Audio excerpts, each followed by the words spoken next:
إذ يغشى السدرة ما يغشى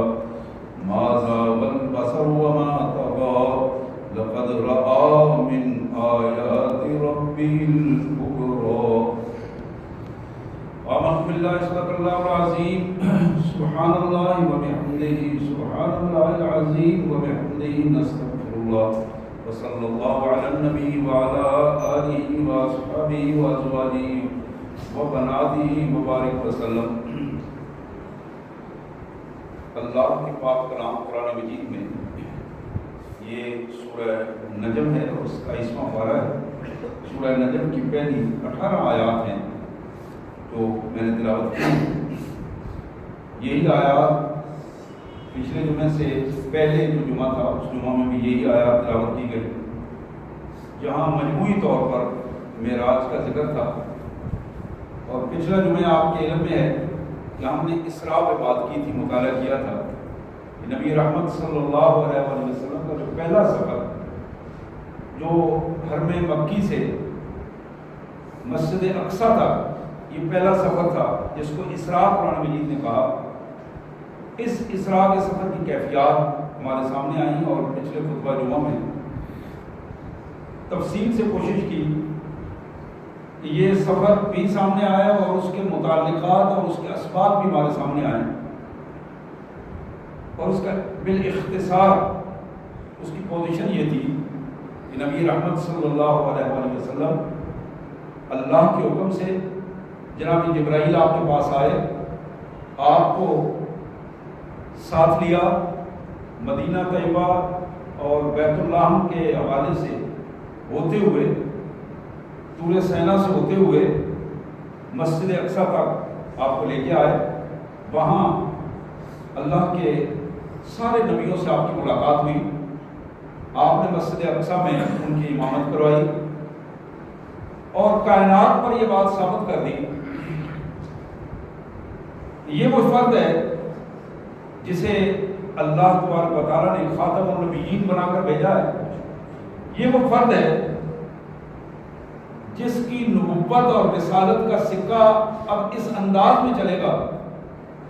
کہ پچھلی ساری شریعتیں منسوخ کر دی گئی. اللہ کا وہ دین جو آدم علیہ السلام کے حوالے سے چلا تھا, اب نبی محترم صلی اللہ علیہ وسلم اس دین کے داعی ہیں, خاتم الانبیاء ہیں, اور رہتی دنیا تک, قیامت تک, اس دنیا کی آخری سانس تک محمد الرسول اللہ صلی اللہ علیہ وسلم کی رسالت, آپ کی نبوت, آپ کی رہنمائی ہی اس کائنات کے لیے فوز و فلاح کا سبب بنے گی. یہ وہ بنیاد تھی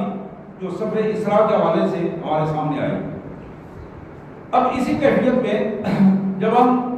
تھوڑا اور تفصیل سے دیکھتے ہیں تو جب اللہ کے پیارے رسول صلی اللہ علیہ وسلم مسجد اقصی میں امامت سے فارغ ہوئے, انبیاء کرام سے ملاقات سے فارغ ہوئے, باہر تشریف لائے. آپ کو یاد ہوگا کہ میں نے بتایا کہ وہاں تاریخ اور سیرت اور حدیث کی کتابوں میں کہ آپ کے سامنے کوئی 3 مشروبات پیش کیے گئے. آپ نے اس میں دودھ کو پسند فرمایا اور آپ سے یہ عرض کیا جناب جبرائیل نے کہ اللہ کے پیارے رسول صلی اللہ علیہ وسلم آپ نے عین فطرت کے مطابق اس کو پسند کیا ہے. اور پھر اس عمل کے بعد بعض روایات زرقانی میں, زاد المعاد میں,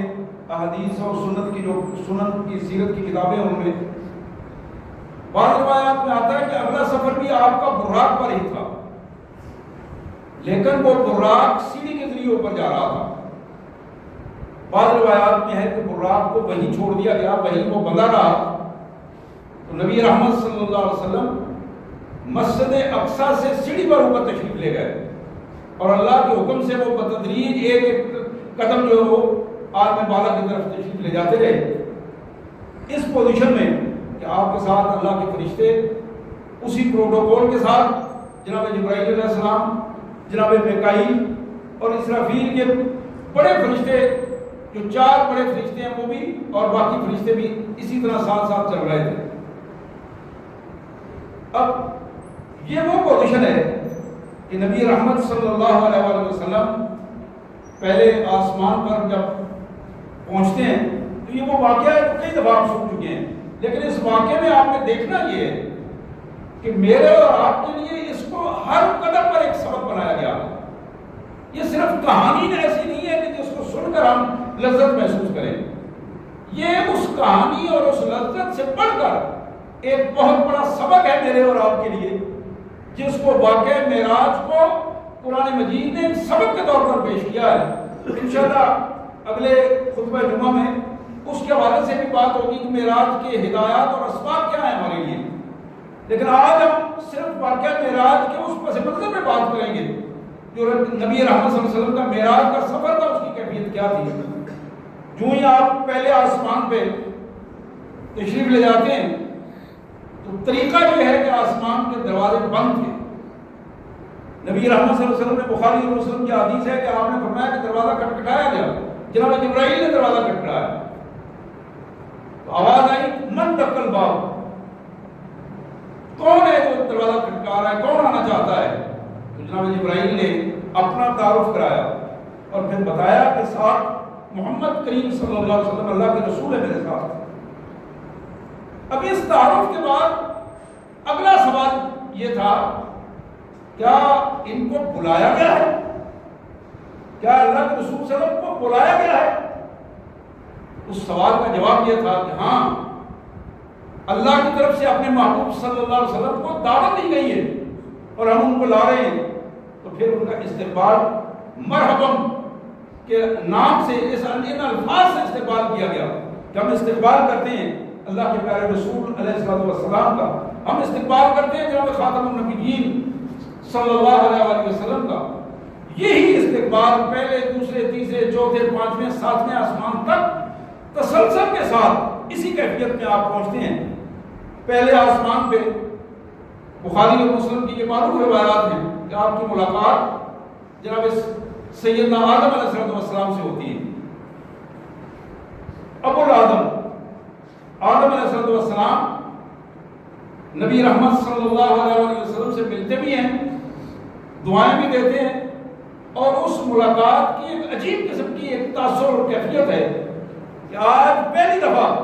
آدم علیہ السلام سے اپنے اس بیٹے کی ملاقات ہو رہی ہے کہ جسے اللہ تبارک و تعالیٰ نے خلاصہ کائنات اور شرف انسانیت بنایا ہے.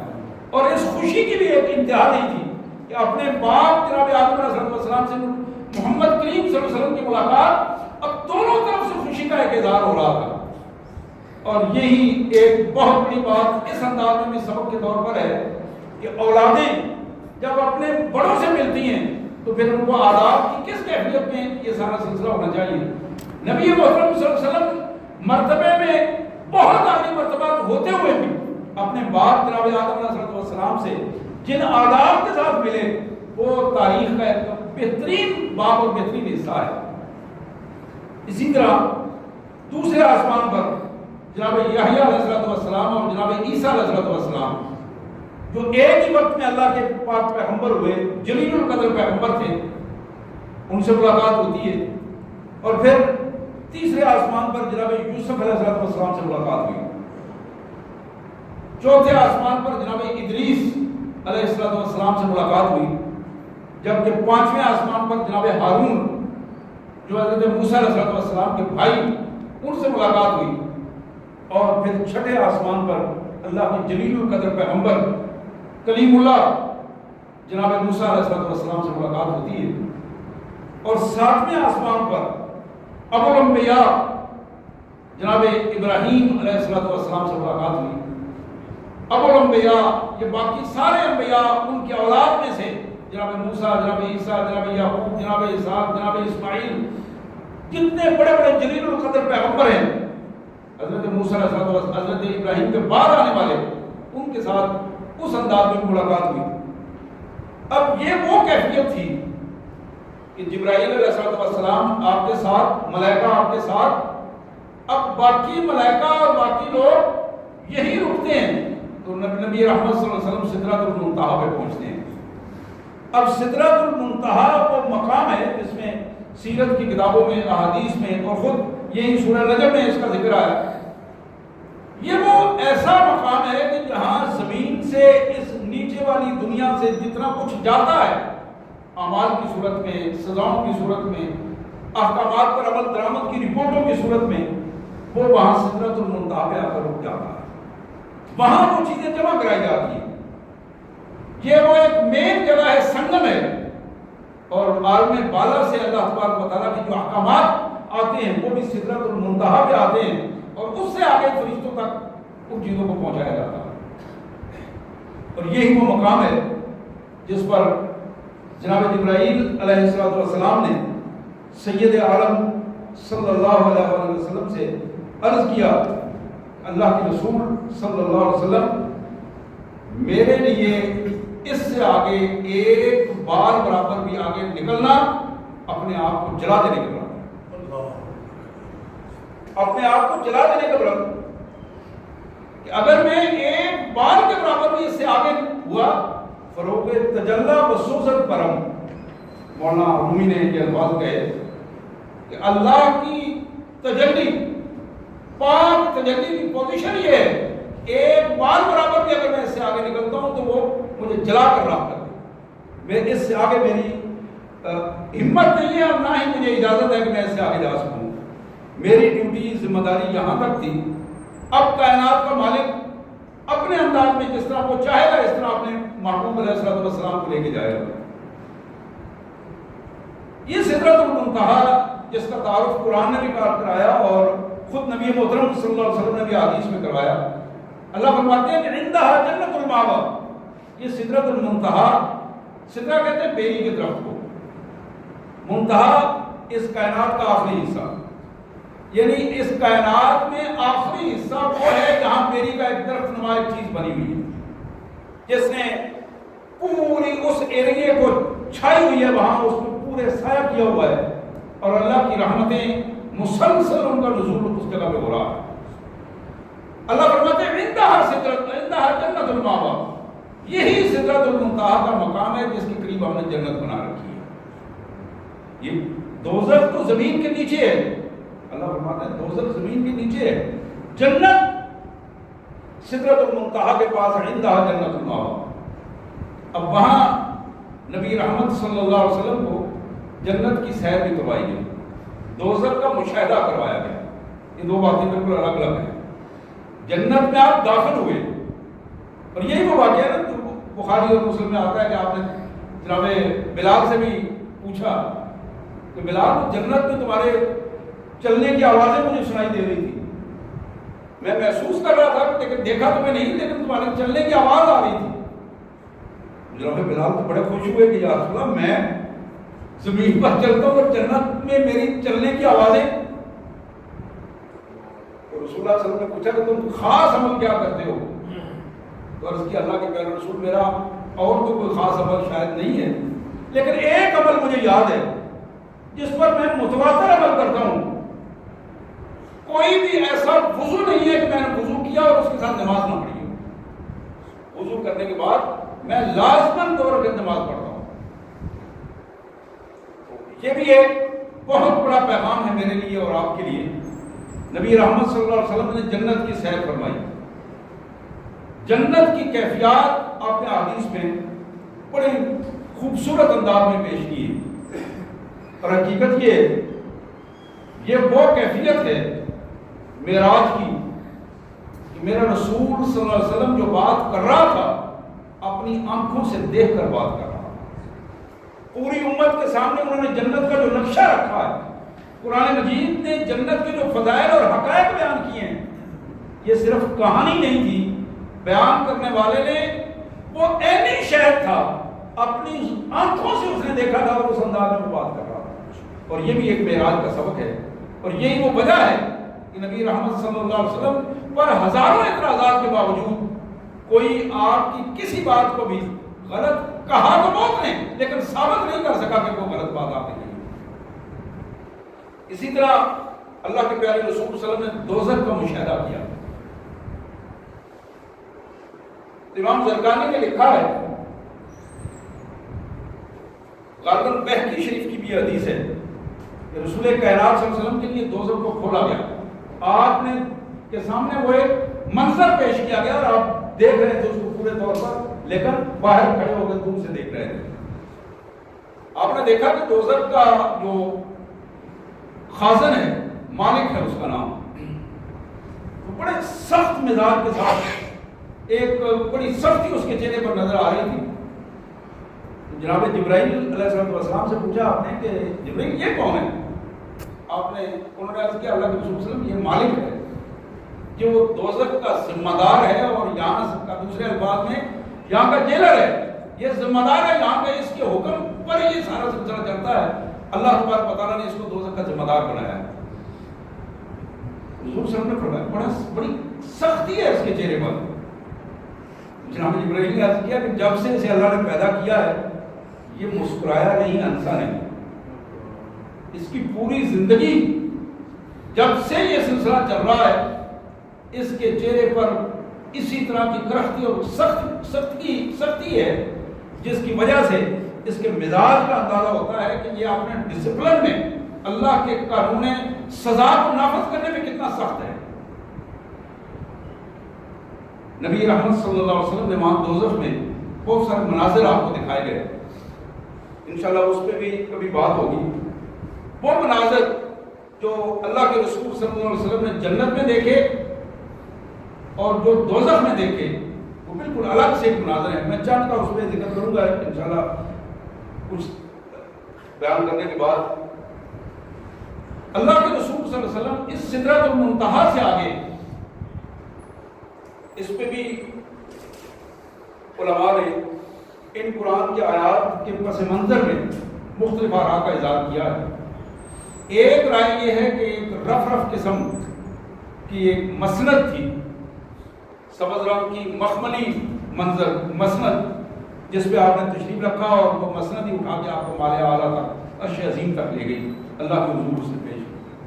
تشریف لے جانے کے لیے. اب دوسرا پہلو یہ ہے، علماء کی رائے یہ ہے کہ اس میں جس طرح مالک نے چاہا لے گیا، سوائے اللہ اور اللہ کے رسول کو کوئی نہیں جانتا کہ اس مالا اعلیٰ میں آپ کس انداز میں اوپر تشریف لے گئے. لیکن یہ بات بڑی اہم ہے کہ نبی رحمت صلی اللہ علیہ وسلم نے وہاں جا کے سجدہ نیاز سے آغاز کیا.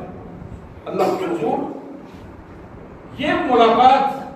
جو اللہ نے اپنے حبیب علیہ السلام سے کی، یہ ایسی ملاقات ہے جو بلا واسطہ ملاقات ہے. اس میں کوئی واسطہ نہیں تھا، کوئی اس کیفیت میں کوئی ایسا نہیں تھا کہ کوئی دوسرا، بھائی جتنی آ رہی تھی وہ جناب جبرائیل علیہ السلام کے حوالے سے آ رہی تھی. اب یہ وہ پہلی بات رسول کائنات صلی اللہ علیہ وسلم بلا واسطہ اپنے مالک کے حضور موجود تھے. لیکن یہ وہ حجابات تھے جو لا تعداد حجابات، جن کو مالا اعلیٰ میں رسول اللہ صلی اللہ علیہ وسلم کے سامنے سے ہٹایا نہیں گیا، لیکن آپ کی گفتگو حجاب میں ہوئی. یہ وہ قرآن کا ایک اصول ہے جس کو قرآن مجید نے ہمارے سامنے رکھا، لا تدرکہ الابصار وہو یدرک الابصار. بہت سارے بیان کرنے والے وائز جب بیان کرتے ہیں بہت ساری خرافات کو اس میں داخل کر لیتے ہیں. یہاں تک مختلف آوازیں سننے کو ملی کہ لوگوں نے گندے گانوں کو اللہ اور اللہ کے رسول صلی اللہ علیہ وسلم کی ملاقات میں بیان کے طور پر پیش کر دیا. اتنا تقدس کہ کائنات کے مالک سے انسانیت کے رہبر کی ملاقات ہو رہی ہے، اور وہ شرف ملاقات ایک منفرد واقعہ ہے جو پوری اس کائنات اور کائنات کی تاریخ میں ہو رہا ہے. اور اس منفرد واقعے میں اللہ کے رسول صلی اللہ علیہ وسلم جس عجز و انکساری، عاجزی اور نیازمندی کی کیفیت سے اپنے مالک کے حضور جا رہے ہیں، اس پوزیشن کو روایتی انداز میں یا عشق و معشوقی کے انداز میں یا یہ سطحی انسانوں کے جذبات کے انداز میں لینا انتہائی وہ گھٹیا حرکت ہے جو دین کے حقیقی تصور کو ختم کر دیتی ہے. اللہ کے حضور رسول اللہ صلی اللہ علیہ وسلم کی نیازمندی کو پیش کرنے کا جو انداز ہے اس کو ہمیں لازم کر دیا گیا کہ ہم ہر نماز کے تشہد میں قعدہ اخیرہ اور درمیانی قعدہ میں جب ہم بیٹھتے ہیں تشہد میں ہم ان الفاظ کو دہراتے ہیں. اور یہ اس لیے لازم کر دیا کہ تم ان الفاظ کو دہراؤ تاکہ تمہیں پتہ چلے کہ میرے رسول صلی اللہ علیہ وسلم نے کس انداز میں اپنے مالک حضور نیازمندیاں پیش کی ہیں۔ التحیات للہ والصلوات والطیبات، یہ وہ الفاظ ہیں کہ میرے مالک میں آپ کے حضور اپنی زبانی بدنی عملی جتنی باتیں ہیں وہ ساری کی ساری وہ لے کر آپ کے حضور اپنی نیازمندی اور عاجزیوں کو آپ کے حضور لے کر حاضر ہوا ہوں۔ اب یہ وہ کیفیت تھی جس کو نبی رحمت صلی اللہ علیہ وسلم نے اپنی عبادات کے سارے رنگ اپنے مالک کے حضور عجز و انکساری اور نیازمندی سے جب پیش کیے تو پھر اس کا جواب یہ تھا، السلام علیکہ ایھا النبی ورحمۃ اللہ وبرکاتہ۔ اللہ کی طرف سے سلامتی کا پیغام تھا اپنے پیارے رسول علیہ السلام کے لیے، اللہ کی رحمتیں اور برکتوں کا پیغام تھا، اور وہ نزول تھا ڈائریکٹ جو ان پر اس کیفیت میں ہو رہا تھا۔ اب یہ وہ کیفیت کہ جس میں صرف اللہ کے رسول صلی اللہ علیہ وسلم نہیں، کائنات کے مالک نے اس رنگ کو اور زیادہ اتنا خوبصورت بنا دیا کہ وہ سلامتی کا پیغام ایمان والوں کے لیے بھی ہوا، وہ سلامتی کا پیغام اللہ کے رسول صلی اللہ علیہ وسلم کی امت کے لیے بھی، اللہ کے رسول صلی اللہ علیہ وسلم کو ماننے والوں کے لیے بھی، اور پھر فرشتوں کے لیے بھی اللہ کی طرف سے وہ سلامتی کا پیغام آپ کی اس ملاقات کی بنیاد پر وہ رحمتیں، وہ برکتیں، وہ طیبات، وہ اللہ کی طرف سے بھیجے ہوئے جانے والے سلامتی کے انداز وہ سب پر تقسیم کر دیے گئے۔ اب اس رنگ کو اگر ہم حقیقی کیفیت میں دیکھنا چاہیں تو جتنی خوبصورت انداز میں ہم تشہد کو ادا کرتے ہیں، جتنے خوبصورت انداز میں ہم ان الفاظ کو اپنے اللہ کے حضور پڑھتے ہوئے وہ کیفیت اپنے اوپر طاری کرتے ہیں، اتنی زیادہ لذت آپ اس کیفیت میں محسوس کریں گے۔ اور یہی وہ کیفیت ہے جس کو اللہ کے پیارے رسول صلی اللہ علیہ وسلم نے فرمایا، الصلاۃ معراج المومنین، کہ بندہ مومن جب نماز میں ہوتا ہے اس نماز میں اس کی کیفیت معراج کی نقطہ عروج میں پہنچ جاتا ہے، وہ اپنے اللہ سے ملاقات کر رہا ہوتا ہے۔ محمد کریم صلی اللہ علیہ وسلم نے وہاں عرش عظیم پر مالا اعلیٰ میں اللہ تبارک و تعالیٰ سے ملاقات فرمائی، وہاں آپ کو بلایا گیا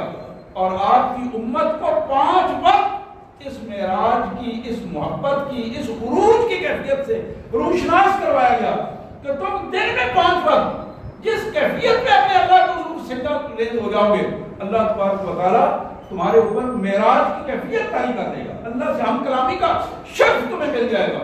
ان العبد ینادی ربہ فی الصلاۃ، بندہ جب نماز میں ہوتا ہے تو اپنے مالک کے ساتھ وہ ہم کلام ہوتا ہے، اپنے مالک کے ساتھ وہ گفتگو کر رہا ہوتا ہے۔ یہ ہم کلامی اور گفتگو کا انداز یہی معراج کا وہ خوبصورت پیغام ہے۔ اور 3 بنیادی چیزیں جو بخاری میں، مسلم میں اور علامہ ابن قیم نے زاد المعاد میں جن کا تذکرہ فرمایا، اللہ کے پیارے رسول صلی اللہ علیہ وسلم کو جو عنایت کی گئی معراج کے تحفے کے طور پر 3 چیزیں۔ سب سے پہلی چیز نماز ہے، سب سے پہلی چیز۔ اب وہ بڑا ہی بدبخت انسان ہے جو کلمہ پڑھتا ہے، اللہ کو وحدہ لا شریک مانتا ہے، محمد کریم صلی اللہ علیہ وسلم کو اپنا رہنما، رسول اور نبی تسلیم کرتا ہے اور ان سے شفاعت کی امید بھی رکھتا ہے، اور پھر وہ بدبخت آدمی 5 وقت اللہ کے حضور حاضر نہیں ہوتا، آپ کے اس نماز ہدایت کے مطابق نماز نہیں پڑھتا، یا اس نماز پڑھتا ہے لیکن اس نماز میں وہ خشوع حاصل نہیں کر پاتا، یہی بہت بڑی بدبختی کے نام کہ اللہ کے اس اتنے بڑے انعام کو بالکل معمولی انداز میں لیتا ہے۔ اور یہ وہ بڑا انعام آپ کے علم میں ہے، یہ بھی بخاری اور مسلم کی حدیث میں ہے کہ نمازیں 5 کی بجائے 50 فرض کی گئی تھی، اور بالآخر موسیٰ علیہ السلام کے اصرار اور نبی محترم صلی اللہ علیہ وسلم کی حاضری کی وجہ سے بار بار آپ جو درخواست کرتے رہے، اللہ تبارک و تعالیٰ نے اسی کیفیت میں وہ 5 کو ہی 50 کے درجے میں فرض کر دیا۔ حضرات دوسری چیز جو معراج کے تحفہ کے طور پر محمد کریم صلی اللہ علیہ وسلم کے سپرد کی گئی اور مجھے اور آپ کو عطا کی گئی، وہ سورہ البقرہ کی آخری دو آیات ہیں، آمن الرسول سے جو شروع ہوتی ہے۔ بہت بڑا خزانہ ہے ہمارے پاس، بہت بڑا خزانہ، جس پر یہودیوں اور عیسائیوں نے بھی اس کو پڑھ کر اس کا اظہار کیا ہے کہ اگر یہ خزانہ ہمیں دیا جاتا تو ہم اس دن کو عید بنا لیتے۔ اس حد تک ان کے رواج اپنی جگہ پہ تھے، اور یہی وجہ ہے میرے پیارے آقا صلی اللہ علیہ وسلم نے ارشاد فرمایا، میرا جو امتی عشاء کی نماز پڑھ کے ان آیات کو تلاوت کر کے سوتا ہے،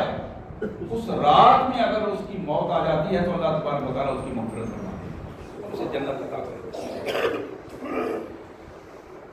اسی طرح تیسری چیز اللہ تعالیٰ نے اپنے پیارے رسول صلی اللہ علیہ وسلم سے یہ وعدہ فرمایا کہ تمہارا امتی اگر شرک نہیں کرے گا، اگر شرک نہیں کرے گا تو میں تمہاری امتی کو لازمت جنت میں داخل کروں۔ شرک نہیں کرے گا، لیکن شرک کرنے والا بندہ بے شک اپنے آپ کو جتنا محبت والا ثابت کر دے وہ جنت کا حقدار نہیں ہے۔ یہ بات بالکل اللہ نے طے کر دی ہے۔ فرمایا کہ یہ تیسرا تحفہ جو مجھے دیا گیا یہ تھا کہ اللہ نے وعدہ کیا مجھ سے کہ تیرا امتی جو شرک اور کبیرہ گناہ سے بچتا رہا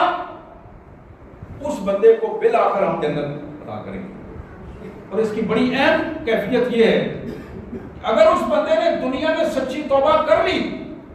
کبیرہ گناہوں سے تو پھر بھی وہ جنت کا حقدار ہے اور اسے جہنم میں نہیں ڈالا جائے گا۔ لیکن اگر وہ توبہ نہیں کر سکا، زندگی میں کبیرہ گناہ کرتا رہا، توبہ نہیں کی اس نے، تو پھر اپنے گناہوں کی سزا بھگت کر بالآخر وہ جنت میں جائے گا۔ مشرک جنت میں نہیں جا سکے گا، مشرک اور کافر جنت میں نہیں جا سکے گا، لیکن یہ شخص جو امت محمد صلی اللہ علیہ وسلم کا فرد ہے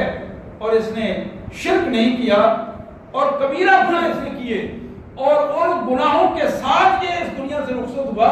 تو پھر اس کی پوزیشن یہ ہے اللہ تبارک و تعالیٰ اس کو بالآخر جنت عطا کریں گے۔ سننے میں یہ بات شاید معمولی معلوم ہو رہی ہو، لیکن یہ بہت بڑی بات ہے، بہت بڑی بات ہے۔ جس شخص کو جہنم میں ڈال دیا جائے اور جہنم کی اس بھڑکتی ہوئی آگ میں وہ جل رہا ہو،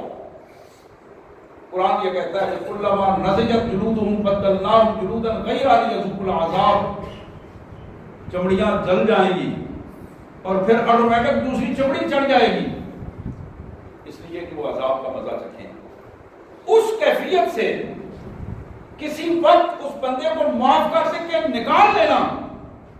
یہ وہی بندہ بتا سکتا ہے جو وہاں اس کیفیت سے دوچار ہو اور اس عذاب کی کیفیت میں ہو اور اسے معافی دے دی جائے اور اسے نکال کر آرام، آسائش اور نعمت بھری جنت میں داخل کر دیا جائے، تو یہ کتنی بڑی بات ہے۔ حضرات، نبی محترم صلی اللہ علیہ وسلم اپنے مالک سے ملاقات، ہم کلامی کا شرف اور اللہ کی دیے ہوئے انعامات کو لے کر جب واپس تشریف لائے، اسی طرح سدرۃ المنتہا پہ جناب جبرائیل منتظر تھے، اسی کیفیت میں آپ مسجد اقصیٰ میں تشریف لائے۔ مسجد اقصیٰ سے پھر براق پر بیٹھے اور راستے میں آتے جاتے، یہ ساری تاریخ والوں نے یہ واقعہ بیان کیا ہے، آتے جاتے راستے میں قافلے سے آپ کی ملاقات ہوئی، رات کا وقت تھا، قافلے والے سوئے ہوئے تھے، ان کا ایک اونٹ اس قافلے سے بدکا، دوڑا اور رسی توڑوا کر بھاگا اور پھر اس کے پیچھے وہ قافلے والے بھاگے اور وہ ان کا قافلے والوں کا پانی باہر پڑا تھا، ڈھکا ہوا پڑا تھا، پانی پورے قافلے والوں نے رکھا ہوا تھا۔ رسول کائنات صلی اللہ علیہ وسلم کو جناب جبرائیل نے وہ ڈھکن اٹھا کر پانی پلایا وہاں سے۔ 3 دن بعد جب وہ قافلہ مدینہ منورہ میں مکہ مکرمہ میں واپس آیا تو وہاں یہ شور شرابہ تھا کہ یہ شخص جو نبوت کا دعویٰ کر رہا ہے، یہ کہہ رہا ہے کہ میں راتوں رات مسجد اقصیٰ سے ہو کے آیا ہوں اور وہ اس طرح سارا سلسلہ اوپر پورے معراج کا واقعہ ہے. اور یہ بھی بتاتا ہے کہ راستے میں ایک قافلہ تھا, اس کے قافلے سے ہم نے پانی بھی پیا اور ان کا اونٹ بھی بھدکا. قافلے والوں نے کہا ہاں بالکل بالکل, آج سے 3 دن پہلے ہم وہاں فلاں وادی میں ٹھہرے ہوئے تھے تو ایسے ایک شور کی آواز ہم سے گزری تھی, اس کیفیت کو ہم نے محسوس کیا اور واقعتاً ہمارا اونٹ بھدکا تھا اور اس کا بھی شور ہوا اور ہم نے اس کو پکڑنے کی کوشش کی. لیکن ولید بن مغیرہ نے کہا یار آپ کے طرف یہ تصدیقیں کر رہے ہو, یہ تو جادوگر ہے, نعوذ باللہ, تو یہ جادو کی کہانیاں ہیں ساری. وہ بات کر کے بعض اوقات قوموں میں بدبخت لوگ ہوتے ہیں, بدبخت لوگ اچھائیوں سچائیوں کو ایک آدھ بات سے ہی کارنر کر دیتے ہیں. وہ یار چھوڑو, یہ بھی کوئی بات ہے, یہ تو پتہ کر رہا ہے. بالکل اسی کیفیت میں اس نے اپنی بدبختی کا اظہار کیا, لیکن آپ کی تصدیق عملی زندگی میں یہ موجود تھی. رسول کائنات صلی اللہ علیہ وسلم نے اس سفر میں اور تو بہت سارے مشاہدات آپ نے فرمائے, لیکن بنیادی طور پر 3 مشاہدات میں آپ کے سامنے آج رکھوں گا. ایک مشاہدہ آپ نے فرمایا کہ وہ لوگ جو یتیموں کا مال کھانے والے تھے, دنیا کی زندگی میں یتیموں کا مال, یہ الفاظ میں نے مختصر ہے لیکن بڑے اہم ہیں اور ہر بندہ اپنے اندر جانتا ہے کہ میری زندگی گزر رہی ہے کس طرح گزری ہے. تو یتیموں کا مال, قریبی رشتہ دار, بھائی کا بیٹا, بہن کا بیٹا, پھوپھو کا بیٹا, تائے کا بیٹا, یہ یتیم, اپنے قریبی رشتہ دار یتیم, یا دوسرے یتیم جو رشتہ دار تو نہیں تھے, ان کی زمینیں ساتھ لگتی تھیں, ان پہ ہڑپ کر لیا, ان کو گھر ساتھ تھا, ان کے جائیداد کو ہڑپ کر لیا. یتیموں کا مال کھانے والے, دکان ساتھ تھی, ان کو دکان پہ قبضہ کر لیا. کیا سوچ ہے, میں اکٹھا کر لوں مال, کل میرے بچے خوشحال ہوں, یہ نہیں پتا کہ میرے بچوں کی یتیمی کے بعد کیا ہوگا. رسول اللہ صلی اللہ علیہ وسلم نے فرمایا کہ میں نے دیکھا یتیموں کا مال کھانے والے لوگ, ان کے ہونٹ اونٹوں کی طرح لٹک رہے تھے, جس طرح اونٹوں کے ہونٹ لٹکتے ہیں, لٹک رہے تھے. ان کے منہ میں پتھروں جیسے بڑے بڑے انگارے داخل کیے جاتے تھے اور وہ فرشتے ان کے منہ میں ٹھونس رہے تھے, مار رہے تھے, اور پھر پخانے کے راستے ان انگاروں کو نکالا جاتا, منہ سے ان کو لیا جاتا اور پخانے کے راستے ان کو باہر نکالا جاتا. ایک یہ کیفیت جو دیکھی گئی, یا بھی آپ جانتے ہیں کہ اس کا سبب کیا ہے. میں اپنی بہنوں کو بھی, جہاں تک میری آواز جا رہی ہے, اور آپ سارے بھائیوں, بزرگوں, بچوں کو بھی یہ عرض کروں گا, اپنے آپ کو حقوق العباد کے حوالے سے صاف ستھرا بنائیے. یہ جو رویے ہیں انسانوں کے ساتھ, اللہ تعالیٰ بہت زیادہ کام کرتے ہیں. اور یتیم کے حوالے سے بالخصوص, اور یہ ظلم بچیوں, یتیم بچیوں پر زیادہ ظلم ہوتا, وہ جہالت کے دور کی وہ کیفیات ہیں. یہ سبق ہے میرے لیے اور آپ کے لیے. اگر آپ یہ چاہتے ہیں کہ میری آخرت درست ہو, آپ یہ چاہتے ہیں کہ میری موت اچھی ہو, اگر ہم یہ چاہتے ہیں کہ ہماری قبر میں سکون ہو, اگر ہم یہ چاہتے ہیں کہ آخرت کے عذاب سے بچ جائیں, تو آج اپنے رویوں کو درست کر کے یتیموں کے ساتھ اپنا رویہ درست کریں. اگر کہیں کوئی کھایا گیا ہے, اگر کوئی ایسا مسئلہ ہوا ہے, اس کا مداوع اس دنیا کی زندگی میں کریں, مالی طور پر بھی مداوع کریں اور معذرت کے ساتھ بھی مداوع کریں, اور اس معاملے کو اس سطح پہ لائیں کہ جب آپ اس دنیا سے جائیں تو وہ یتیم اور ان کے وارث جو وہ آپ سے خوش ہوں, وہ آپ کے لیے دعائیں کر رہے ہوں کہ یا اللہ یہ بندہ تھا جس نے ہمارا حق واپس کر دیا ہے, اس نے معذرت بھی کی ہے, یا اللہ تو اسے معاف کر دے. اس پوزیشن میں یہ کمال قسم کا سبق ہے میرے اور آپ کے لیے. دوسری چیز جو نبی رحمت صلی اللہ علیہ وسلم نے ارشاد فرمائی, بدکار لوگ, آپ نے فرمایا میں نے دیکھا بدکار لوگ, زناکار لوگ, لوگوں کی عزتوں پر نظریں ڈالنے والے اور لوگوں کی عزتوں کو تاراج کرنے والے, وہ بدبخت لوگ, ان کے ساتھ میں نے ان کو اس حالت میں دیکھا کہ صاف ستھرا بہترین پکا ہوا کھانا ان کے سامنے ہے, لیکن وہ بدبودار گندا اور پیپ والا کھانا جو اسے پسند کر کے کھا رہے ہیں، یہ ان کے لیے بہت بڑی سزا کا پہلو تھا۔ اور اس سے آگے بڑھ کر یہ پیغام قوم کی ماؤں، بہنوں، بیٹیوں، بچیوں کے لیے کہ اس کو دوسروں تک بھی پہنچائیں۔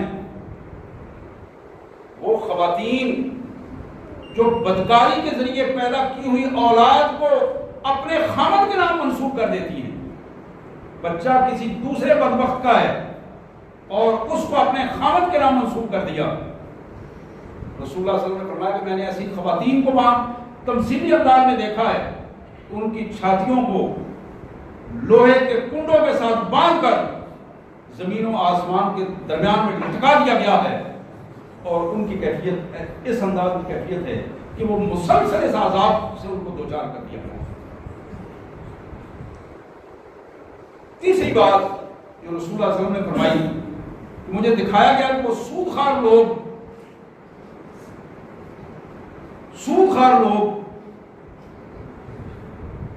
جو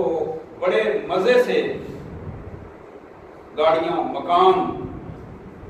اور باقی سہولتوں کو حاصل کرتے ہوئے فخر سے محفلوں میں بیٹھ کر یہ کہتے ہیں کہ اللہ کا فضل ہے، اللہ من فضل، اللہ کا فضل ہے۔ یہ وہ بدبختی ہے جس کو نعوذ باللہ وہ اللہ کے فضل کے ساتھ شمار کرتے ہیں۔ اللہ اور اللہ کے رسول کے ساتھ جنگ ہے، یہاں تک رسول اللہ صلی اللہ علیہ وسلم نے فرمایا کہ اگر کوئی شخص اس کی اذیت کو محسوس کر لے کہ یہ اپنے محرم رشتوں کے ساتھ بدکاری سے بھی زیادہ بڑا جرم ہے۔ ان سودخواروں کے حوالے سے رسول اللہ صلی اللہ علیہ وسلم نے فرمایا کہ میں نے دیکھا ہے ان کو، وہ لوگ جن کے بدترین بڑے ہوئے پیٹ، بعض روایات میں آتا ہے کہ ان کے پیٹوں میں سانپ بھرے ہوئے تھے، بڑے ہوئے پیٹ، اور فرعونیوں کو جب دوزخ میں ڈالنے کے لیے لے جایا جا رہا تھا تو وہ ان میری امت کے سودخواروں کے پیٹوں میں پاؤں مارتے ہوئے ان کو رونتے ہوئے جا رہے تھے۔ میں نے اس کیفیت بھی دیکھا۔ حضرات، اللہ کے پیارے رسول صلی اللہ علیہ وسلم کا یہ واقعہ معراج جو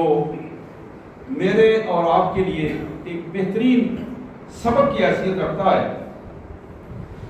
رسول کائنات صلی اللہ علیہ وسلم نے کے حوالے سے فرائض کی پابندی اور کبیرہ گناہوں سے بچنے کا ہمیں سبق دیتا ہے، کبیرہ گناہوں سے بچنے کا سبق دیتا ہے، اور حلال اور حرام کی تمیز پیدا کرنے کا سبق دیتا ہے۔ یہ چیزیں وہ ہیں میرے اور آپ کے آقا نے اپنی آنکھوں سے دیکھی اور ہمیں بتائی۔ اور ایک بڑی اہم حدیث مبارک جو آج میں پڑھ رہا تھا، فتح الباری میں، بخاری کی شرح فتح الباری میں امام حافظ ابن حجر عسقلانی رحمۃ اللہ علیہ کی بیان کرتا یہ روایت، کہتے ہیں کہ اللہ کے رسول صلی اللہ علیہ وسلم نے فرمایا کہ رات کے پہلے پہر میں، اگر سفر رات کو کرنا ہو تو رات کے پہلے پہر میں سفر کیا کرو۔ اللہ تعالیٰ رات کے پہلے پہر میں کیے ہوئے سفر میں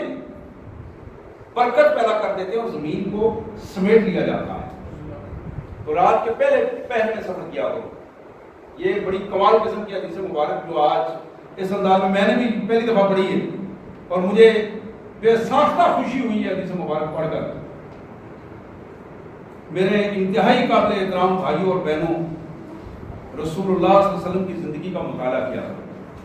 سیرت کی کتابیں پڑھا کرو، حدیث کی کتابیں پڑھا کرو، تاکہ یہ جو تھوڑا سا موقع ہمیں ملا ہے اس زندگی سے موقع اٹھا کر ہم اپنی آخرت کی زندگی اپنے پیارے آقا صلی اللہ علیہ وسلم کی طرح کی زندگی بنا دیں۔ اللہ نے اس کی توفیق عطا فرمائے۔ وآخر دعوانا الحمدللہ رب العالمین۔